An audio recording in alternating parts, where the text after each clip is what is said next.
A ja poprosím posledného prednášajúca doktora Hamšíka o posledný príspevok v rámci bloku Mýty a legendy o RV systéme. Doktor Hamšík pracuje ako vedúci lekár poskytovateľa RZP a myslím si, že je urgent nadšenec. Tak nech sa páči. Zdravím vás, dámy a páni. V prvom rade ďakujem za pozvanie na toto milé podujatie. Naša prednáška bola tak trošku vyžiadaná. My sme s ňou do éteru išli už počas Trenčianskeho dňa minulý rok na jeseň v novembri a bola, že sa páčila, tak skúsili sme ju trošku obohatiť a niečo do nej doplniť, aby ste aj vy videli, lebo mýty a legendy v našej spoločnosti pretrvávajú. Námatkovo, Jánošík, to je tento región veľmi blízke, mýtus versus legenda. Yeti, vonku je momentálne dosť zima, takže aj ten Yeti by asi mal priestor, rôzne iné mýty a legendy aj v zahraničí. Ja mám však pocit, že za posledný rok vzniklo veľa mýtov a legend aj o tej bájnej RV posádke a o tých žltých, malých, rýchlych, super rýchlych autách s tými doktormi. Takže si poďme o tom povedať viac. Poprosím slajdo číslo 1, snáď to pôjde. Môžeme ho hneď pustiť.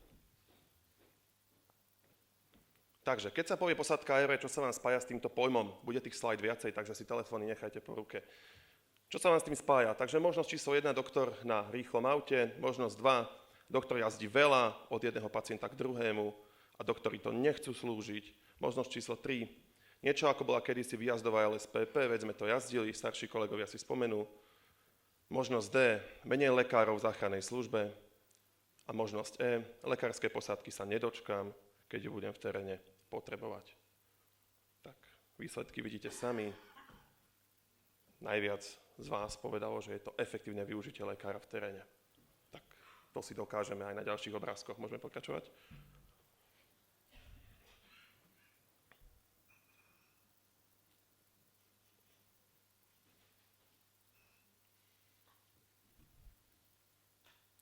Ako vyzerá cesta pacienta? Takže pacienta si predstavujeme každý, niektorý príjemnejší, pacienti nepríjemnejší, to je jedno. Má nejaký zdravotný problém, chronický, akútny, to závisí od jeho subjektívneho hodnotenia. Navštívil ambulanciu praktického lekára, kde už od dverí sa otáča, alebo v čakárni je takýto pohľad. Keď je mimo ordinačných hodín, môže ísť na APS-ku, redukujú sa hodiny, redukujú sa APS-ky, možnosti ubúda, výjazdová, nejaká APS, LSPP, za ním nepríde nikto, tak drvivá väčšina tých pacientov sa obracia s nejakým akutným problémom na záchrannú službu, či už je to posádka RZP, RLP alebo RV. Ako to je so záchrannou službou na Slovensku? Vidíte graf vývoja počtu posádok záchrannej služby, čiže počet posádok nám rastie, počet lekárskych posádok nám klesá a počet RZP posádok stúpa.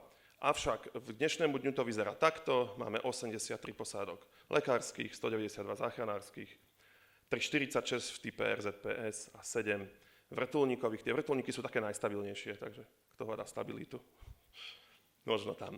Dobre, ako nám to je s počtom výjazdov, vidíte sami, tak krivka kolíše, ale je to niekde blížiace sa k 600 000 výjazdov záchrannej zdravotnej služby, čiže pomerne veľa. Pridávame posádky, vstúpajú nám výjazdy. Čo tá záchranná služba robí? Takže treba si pozrieť, s akými kartami hráme. Takže v prvom rade nedostatok všeobecných lekárov, o tom tu reč bola. Niektorí kolegovia, všeobecní lekári, vďaka covidu prešli na telemedicínu, len ten telefón už ani nedvíhajú. Z vlastnej skúsenosti viem, keď sme ošetrovali pacienta na ambulancii všeobecného lekára, telefón non-stop zvonil, ja už neuroticky hovorím, sestry, dvihnem to ja? To nikto nedvíha, pán doktor, z toho si nič nerobte. Keby som dvíhala telefóny, tak to by som bola telefonistka a nie zdravotná sestra. OK, len na tej linke asi niekto potrebuje radu, pomoc a tak ďalej. Návštevná služba obvodných lekárov, to je veľké sci-fi. Dobre, redukujú sa ambulancie APS, nefunkčná návštevná APS, samozrejme DZS, otáznik, do akej miery, čo vozí, ako vozí. Odborní špecialisti nedostupní, do toho celého vstupuje nejaká optimalizácia siete nemocníc, teraz odložená, ale to nás dobehne. Kde budú nemocnice, aké budú nemocnice, s akou výbavou, sami poznáte úroveň mnohých nemocničných zariadení. Prevozy COVID-19 pozitívnych pacientov. Pamätáme si tú dobu, ja teda veľmi živo, kedy to vrelo, budú to voziť špeciálne posádky, covid týmy, vojaci, neviem kto to nakoniec vozil, my všetci. No, čiže záchranka absorbuje všetko, čo na ňu naložia a stále fungujeme. To je super, my sme hrozne flexibilní a to je perfektná vec. Absorbujeme úplne veľa, ale desí sa to odrazí. Kto si myslí, že to nemá žiaden odraz na fungovanie systému, sa pletie. Klesá nám dostupnosť záchrannej služby. V roku 2005 bola v 15-minútovom intervale dostupná záchranka pre 95% ľudí. V 21. roku len 71% ľudí dostalo záchrannú službu do 15 minút. Čiže dostupnosť tej záchranky klesá. Medzi rokom 10 a 21 pokles RLP výjazdov o 45%, hlavne preto, že počet tých posádok klesol, a vzdostup RZP výjazdov o 73%. Tam je 30% nejaká vata, ktorá pribudla. Čo to sú za pacienti? Dobre. Čo riešia posádky RLP? Tí, ktorí jazdíte na lekárskych autách, alebo teda na lekárskych posádkach, viete to. Čiže sú to, ja som si tie výjazdy, my sme si robili takú štatistiku, rozdielu na dve skupiny, výjazdy indikované pre lekárskú posádku, ja viem, že všetky sú indikované, to je taký pracovný názov. Čiže kde som ja ako lekár využil nejakú svoju dovednosť, schopnosť, funkcionalitu, nejakú svoju farmakologickú možnosť, ktorú záchranár nemá, na ošetrenie alebo pomoc pacientovi. Tu sú nejaké výber nejakých stavov, ktoré teda tam sú. Je to teda hlavne resuscitácia, ako vidíte, akutné respiračné zlyhanie, obehová instabilita, samozrejme nutnosť analgosedácia UPV, ťažká trauma, status epilepticus, hypertenzná kríza a tak ďalej. A na druhú stranu boli také výjazdy, kde lekár bol poslaný, ale zvládol by to aj záchranár so svojimi kompetenciami, pretože lekár nič z tých svojich výnimočných kompetencií nepoužil. No, poďme slajdo. Skúste povedať, my sme spätne vyhodnocovali tie záznamy za 2,5 roka. Čo si myslíte, koľko percent pacientov ošetrených RLP posádkou reálne aj toho lekára potreboval? Čiže lekár využil niečo z tých svojich dovedností, ako povedali kolegovia z Českej republiky, na pomoc pacientovi, alebo riešil toho pacienta len v intenciách a v mantineloch kompetencií zdravotníckeho záchranára. No, vidíte sami, 25%, tak ste veľmi dobre tipli, to je reálne číslo. 25-30%, čiže pätina, teda respektíve 2/3 pacientov, ktoré ošetrujem ja ako lekár RLP, mňa nepotrebuje. Môžeme ísť späť do prednášky? Takže, ako to bolo pre RLP Trenčín, vidíte sami, od 21. roku 35%, 32,5%, 26%. Veľká sláva to nie je, tie čísla. Kedy som ja využil niečo, či už pri liečbe alebo pri diagnostike pacienta. Podobne, RLP Dubnica nad Váhom, posádka trošku vzdialená od nemocničného zariadenia, tam to je trošilinku viac, ale stále sa pohybujeme okolo do tých 35% pacientov potrebovalo lekára. K čomu jazdíme na tej RLP? Robili sme štatistiku za minulý rok, takto vyzerá ten koláč podľa toho, čo nám príde na veľko v rámci priority výzvy. Vidíte Kčko 12%, Nko 83%, M 5%.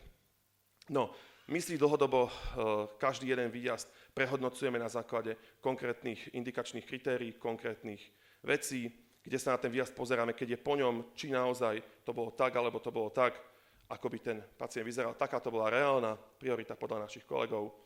Kčkových 8%, 44N, 42% M-kových pacientov, ktorí určite nepotrebovali. 5 sú očkové výjazdy, to boli teda úlety a 1% sú pacienti, tak to sú kategória nezaraditeľná, že tam pacient buď nenachádza, alebo odchádza, alebo ja už neviem. Štatistika z operačného strediska dostupná za rok 22, Kčkových adries asi 4,73%. Taký vám urobím fokus do jednej služby, takto nevyzerá každá služba, ale táto medzisviatočná takto vyzerala. Moja 6,53 hypertenzia, vydaný výjazd, my ešte v takom rannom prichádzacom striedacom móde, rýchlo naskakali do auta, pacientka zaliečená vlastným tenziomínom, N-ková priorita. 7,25 hneď v zápäti z jedného do druhého, iné neurologické obťaže N, pacientka užíva v našej prítomnosti lieky, zapíja, šumivé magnézium jej vlastné, ošetrená. Zrazu prichádza K, hovoríme, to bude služba toto, 83. kus, Kčko, KPR, zastavenie obehu, ale KPR neprebieha, pacient ťažký onkologický, terminálny stav. Rodina samozrejme neresuscitovala.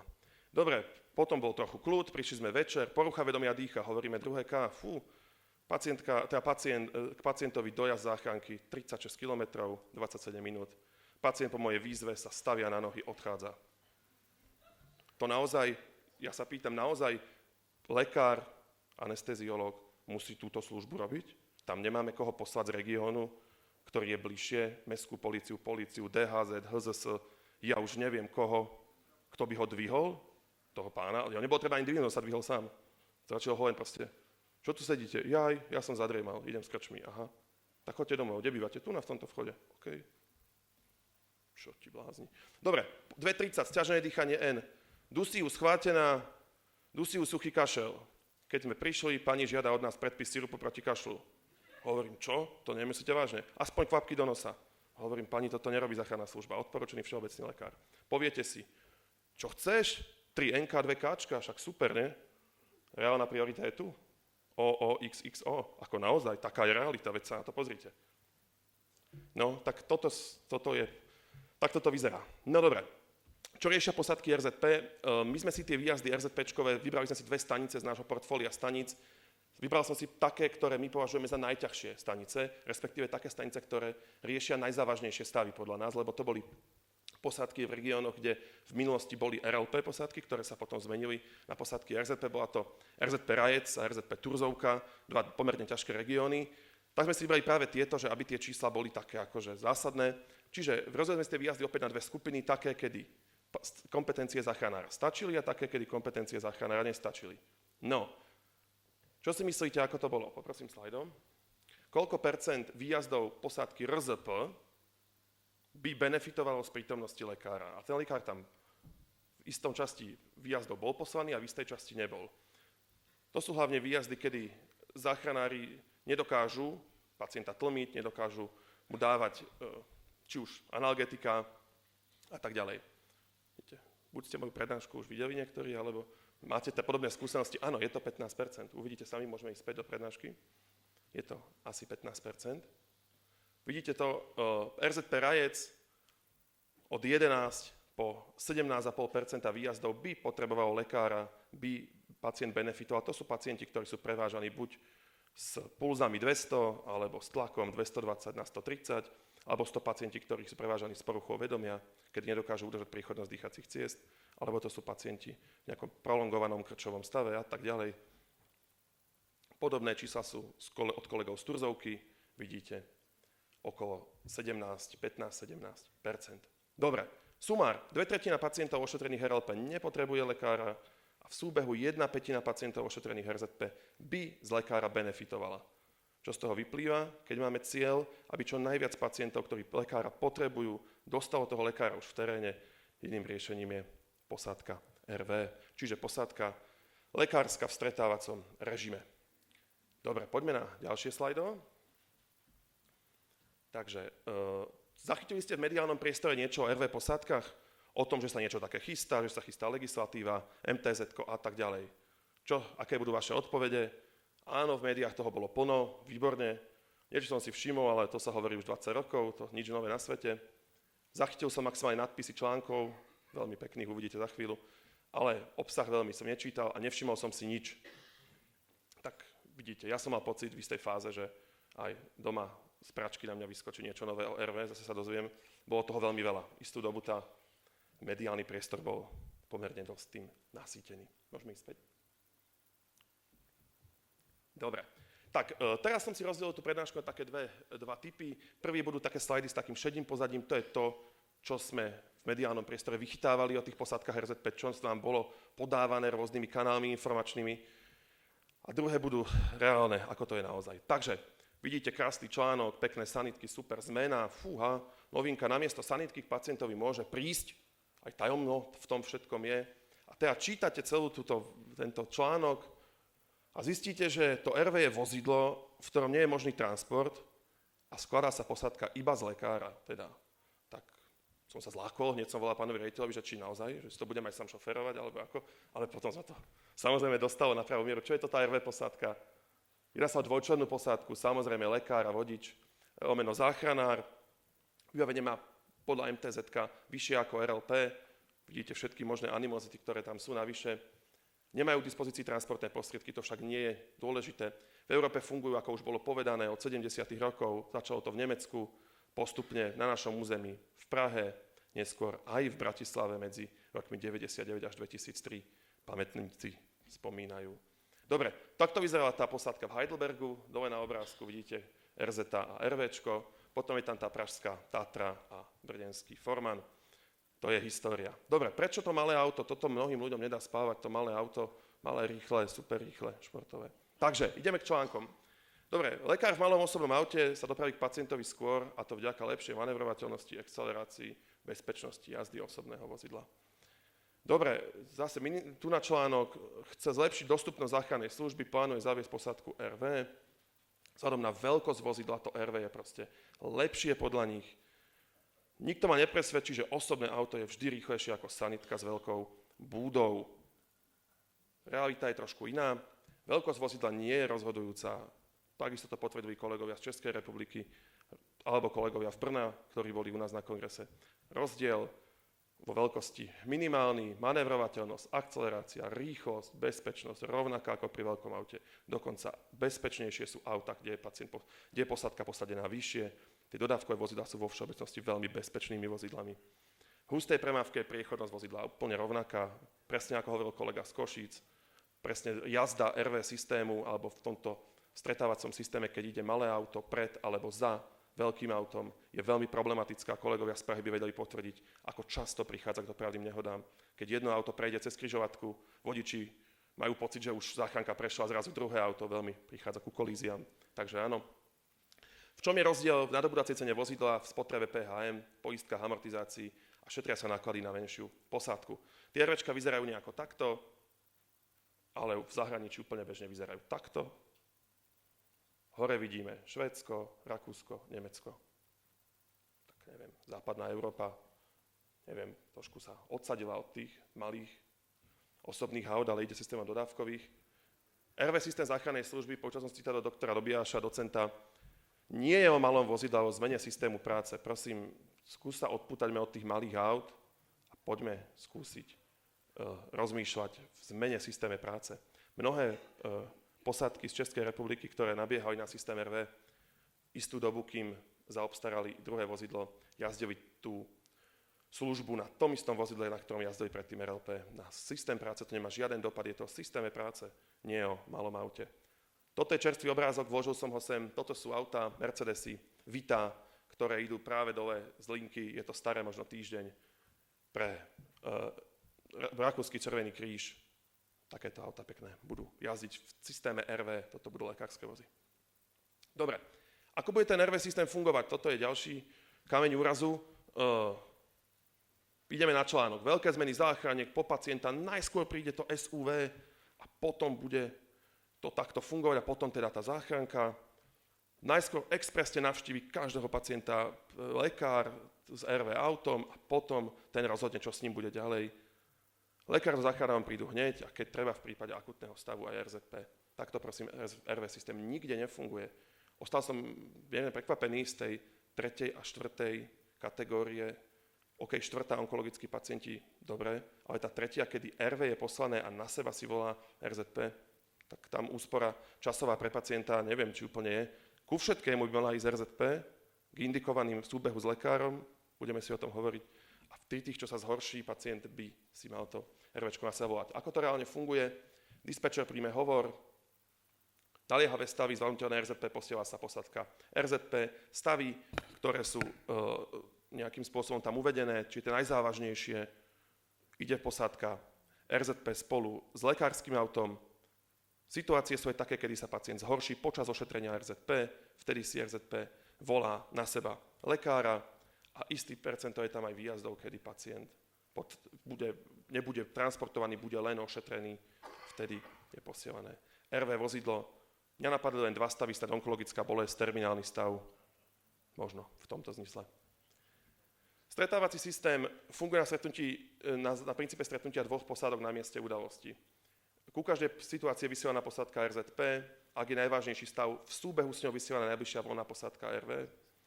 V prípade náhleho zhoršenia, ako som povedal, počas práce RZP, tá si na seba RV posádku volá, lekár vyšetrí, doplní liečbu, vyhodnotí stav a v prípade potreby sprevádza pacienta do nemocnice. Viac ako 90% prípadov pacient odchádza do nemocnice len v sprievode posádky RZP. Lekár je voľný k dispozícii pre ďalšieho pacienta. Dobre? Lekár je využiteľný efektívnejšie, flexibilnejšie a ekonomickejšie. Ja hovorím, že tie transporty s pacientom mnohé do nemocnice, ja tam som vlastne, ako je tam defík a brašňa a kufor, tak tam je aj doktor, ako batožina. Ja tam naozaj nevykonávam žiadne lekárske povolenie. Je to vlastne v ponímaní systému strata času, lekár by mohol byť využitý efektívnejšie. To je cieľ RV systému. Čiže stačí menej lekárov na ošetrenie viacerých pacientov v kritickom stave. To presne potvrdzujú aj kolegovia z Českej republiky.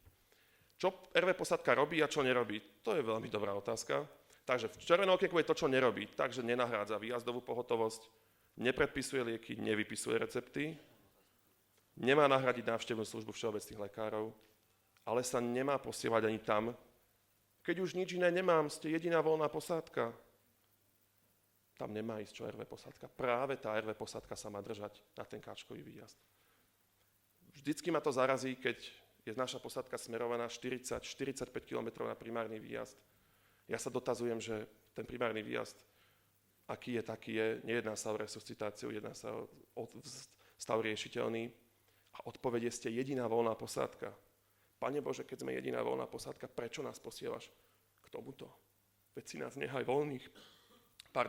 Aby sme vedeli pomôcť potenciálne pacientovi, ktorý nás bude potrebovať. Tak to je. Čo má robiť? RV posádka má dopraviť lekára ku pacientovi čím skôr, má riešiť kritické stavy v teréne, v spolupráci s RZP, to je veľmi dôležité. Prosím, RZPčky sú a záchranári sú absolútnou pomocou pre nás a našimi hlavnými partnermi. Ja ako lekár som bez záchranára v teréne stratený. A kto vám povie niečo iné, tak ten asi dlho nejazdí. Jasné, potrebujeme sa navzájom, o tom nie je žiadna diskusia. Príklady. Ja som len takých pár námatkových príkladov. Cievna mozgová príhoda. Jasné, rieši každú cievnu posádka RZP a v prípade komplikácií v zmysle poruchy vedomia, zvracania, čohokoľvek, si na seba volá RV posádku, ktorá dopomôže. Ale drvivú väčšinu cievnych mozgových príhod nemusí riešiť lekár. Ten lekár je tam veľmi není potrebný. Čo sa týka hypertenzií, samozrejme drvivú väčšinu hypertenzií, pokiaľ využijú svoje kompetencie, vedia zaliečiť posádky RZP. Isté percento hypertenzií, ktoré by boli rizikové na prevoz, že by ten pacient prevádzaný s vysokým tlakom, hrozí riziko komplikácií, alebo má príznaky hypertenznej encefalopatie a tak ďalej, hypertenznej krízy, samozrejme, volajú si RV posádku. Stenokardie, veľmi častý výjazd, vždy rieši posádka RZP a ak sú nejaké komplikácie, arytmia, plúcny edém, hypotenzia, nech si na seba volá posádku RV, ktorá samozrejme dopomôže. Krče EPI. Väčšina našich pacientov s krčami, krče doznievajú do našeho príchodu. Opäť to isté vie poriešiť posádka RZP. Ak pretrvávajú, samozrejme opakujú sa, jedná sa o dieťa, pacient je hypoxický a tak ďalej. Samozrejme, miesto má posádka. Poprosím RV. čas, pán doktor. Áno. Takisto potom, samozrejme v prípade intoxikácií, keď je porucha vedomia a tak ďalej, arytmia. Dobre, takto. Áno, posledné slajdo, alebo predposledné. Prečo je to teda, za chvíľku bude, prečo sa to volá teda RV, alebo randevu posádka? Mediálny obraz versus realita. K sanitkám mohla pribúť nová posádka, bude to takto fungovať, pekný článok, toto bol veľmi bizarný článok, nejak to nejde. Super. Kým sa to však, ak sa stane vážna nehoda, toto bolo super, v kritickom stave potrebujeme hneď lekára, kým sa však pozbiera trojčlenná posádka, lekár, záchranár, šofér a veľká sanitka prejde celou premávkou, pár minút navyše to trvá. Prosím vás, nikto z nás sa nezbiera s nikým. My sme dávno pozbieraní od začiatku smeny a do 2 minút sedíme v aute a valíme na výjazd. Je to legislatívna podmienka. Čiže toto môže napísať len človek, ktorý nič o systéme nevie. Takéto auto šetrí posádku, volajú ho randevu, pretože sa stretnú nie 3, ale 2 v tom aute. To je z toho článku. Dobre. S lekárom si dáte randevu dokonca. Nová záchranka je o 3 minúty rýchlejšia ako stará. Prosím pekne. Realita. Milenecké randevu tu spomínal doktor Franek, bolo to veľmi milé, ale stretávací režim, stretávajú sa 2 posádky, to sme hovorili, a spravidla neštartujú z toho istého miesta a neprichádzajú k pacientovi naraz. Čiže, ktorá príde skôr, tá sprv pracuje. Samozrejme, pol pacientov ostáva po ošetrení doma a z tých, ktorí neostávajú, len 10% vyžaduje prítomnosť lekára pri transporte. Kde budú tie RVčka umiestnené, to už len preletím. To môže byť len vo veľkých mestách, na kopaniciach to nebude fungovať. Odhaduje sa, že na Slovensku by ich mohlo byť asi 20 až 30 vo veľkých mestách a tak ďalej. Banská Bystrica, Prešov, Poprad, Bratislava a tak ďalej. No, pozrieme sa do Českej republiky.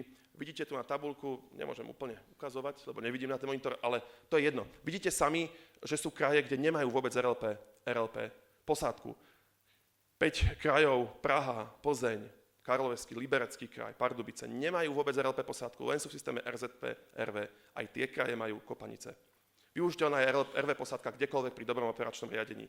Príklad RV posádok, vidíte, v akých sídlach sa nachádzajú. 2-3 tisícových sídlach je RVčko. Pri dobrom operačnom riadení to funguje aj na obciach. Toto možno poznáte, rok 2012, nejaká koncepcia siete RV posádok vyšlo ako jasná hviezda a rýchlo zapadlo. Vidíte, že tam posádky, ktoré dneska už dávno RLPčkami nie sú, alebo neboli a už znova sú a tak ďalej. Toto nás pobavilo veľmi 1.12. Nová sieť, super, názov dobrý, super od budúceho licenčného obdobia, výborné, kto to pripomienkoval, kto to celé za tým stojí, to sme sa úplne nedozvedeli. Výsledok je takýto, prosím, posledný riadok, 0 RV posádok. Čo? Tak o čom sa tu bavíme? Rok? Však spúšťame systém, pani ministerka spúšťa RV, a teda nie. Neviem. Proste takto to je, má o tom mnohé, ja som to tu nerozvádzal do detailov, má o tom mnohé animozity, niektoré RLPčky od seba 500 metrov a podobné. Bude sa tá sieť asi pripomienkovať, ale vôbec s takýmto plánom výjsť, to je zase premrhaná šanca urobiť niečo na prvýkrát celkom dobre, možno keby sa k tomu viac ľudí vyjadrilo. Ako to reálne bude? Čiže doteraz sa nejednalo, prosím pekne, o testovanie RV systému, ale o testovanie RLP v 2 za sebou idúcich vozidlách. Z toho nemohli priniesť žiadne dáta. Od 1.1. mohlo dojsť k zmene posádky, doteraz 0 RV posádok na Slovensku.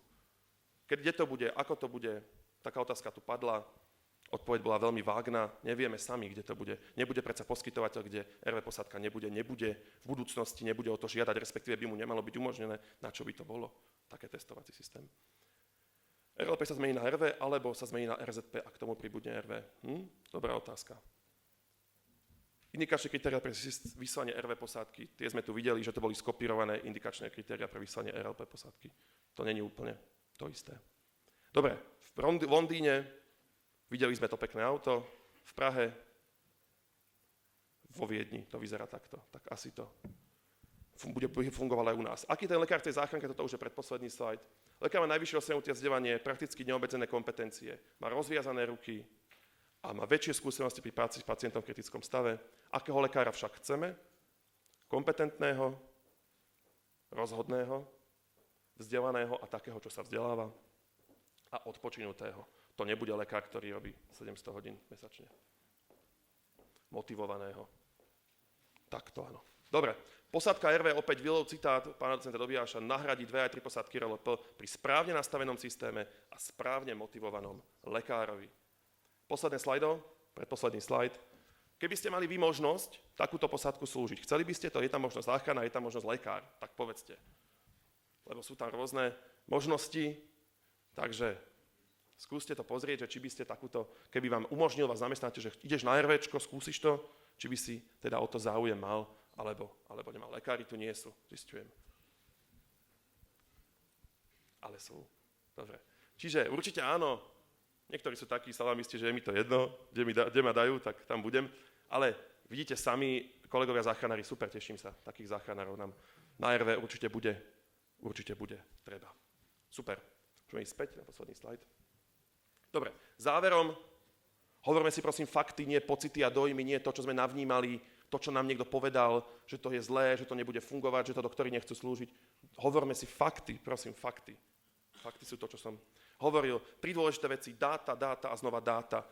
Musíme zberať dáta, k čomu tá posádka jazdí, ako jazdí, kedy jazdí, čo to reálne bolo, spätnú väzbu a tak ďalej. Nutné je správne vyhodnocovanie, koordinácia operátorom ZZS, to je nie že nutné, to je úplne kľúčové, aby ten systém fungoval. Prísne indikačné kritéria, nie skopírované z indikačných kritérií pre RLP. Tie vieme, že nie sú dobré, tak nebudeme ich predsa kopírovať do RV. Nutná bohatá sieť posádok RZP, to je úplne samozrejme. A vysoká odborná zdatnosť, terapeutická istá profesionalita lekára v posádke RV. Rozlúčim sa s vami jedným obrázkom a jedným citátom. Na obrázku je doktor Karol Mika, 96-ročný lekár, ktorý ordinuje stále na obvode v Banskej Bystrici. Od svojej 90-ky už neslúži na pohotovosti, ale do roboty stále chodí. Takže možno za pár desiatok rokov pri systéme zdravotníctva my budeme už takíto seniori, takže týmto mu ho posielam srdečný pozdrav a ďakujem mu za jeho celoživotnú dlhoročnú službu. A citát od doktora Knora zo Stredočeského kraje: randevú systém využíva lékařův mozek a ruce, nikoli jeho zadek, ktorý sedí ve veľkej sanite. Ja vám ďakujem.